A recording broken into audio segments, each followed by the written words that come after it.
you guys know that I am big on criticizing factory farming, torture farming, and the amount of harm it also does in terms of climate crisis. Animal agriculture is the, outside of just straight up fossil fuel industry, animal agriculture is the number one cause of climate change, of climate crisis. When you add it all up, both the deforestation and the polluting of water and the amount of food that has to be grown, for corn, etc., grown and fed to these animals, all of that contributes to destroying our environment and contributes to climate crisis.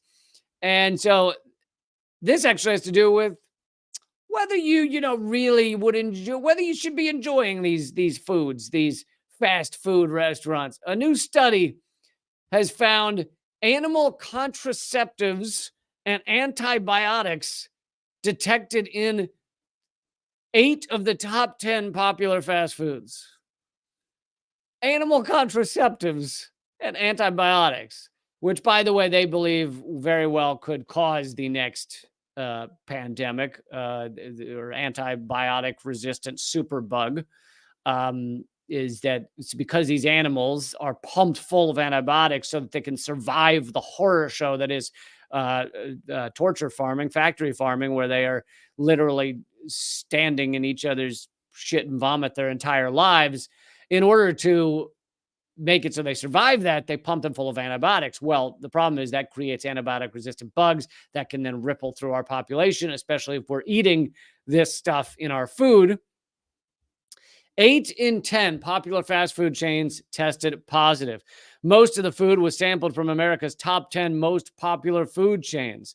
The volunteers went to their local McDonald's, Starbucks, Subway, Chick-fil-A, Burger King, Taco Bell, Chipotle, Dunkin', which I guess is the new name of Dunkin' Donuts. Do they drop the donuts? You should hold on to the donuts, Dunkin'. Wendy's and Domino's, and they ordered the same meal several times. They kept it in its packaging. Each meal was sealed, frozen, and mailed to the Health Research Institute. With the exception of Chipotle and Subway, all the food samples tested positive for veterinary drugs. The drug concentrations in all of the food samples were below 2 micrograms per kilogram, which is significantly below the Food and Drug Administration's acceptable daily intake. However, the FDA's acceptable intake levels are meaningful for checking acute poisoning. So the FDA comes up with a level that is allowable because they're looking for what could poison a person in one sit down, one time when they sit and have a meal.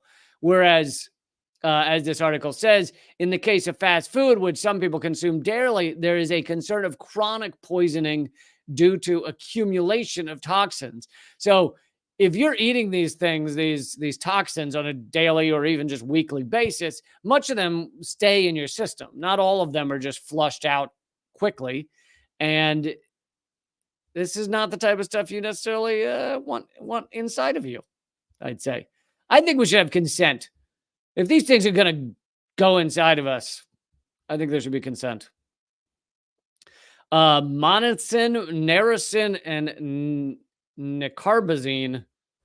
I don't know what any of these chemicals are, but those are some of the ones. The antibiotic monacin was detected in Taco Bell, Dunkin' Donuts, Wendy's, Domino's, Burger King, and McDonald's. Yum. Delish. And so this was found in 8 of the 10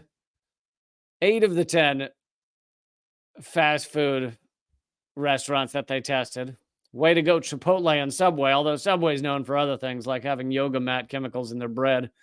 But I like munching on a good yoga mat, so I don't have a problem with that.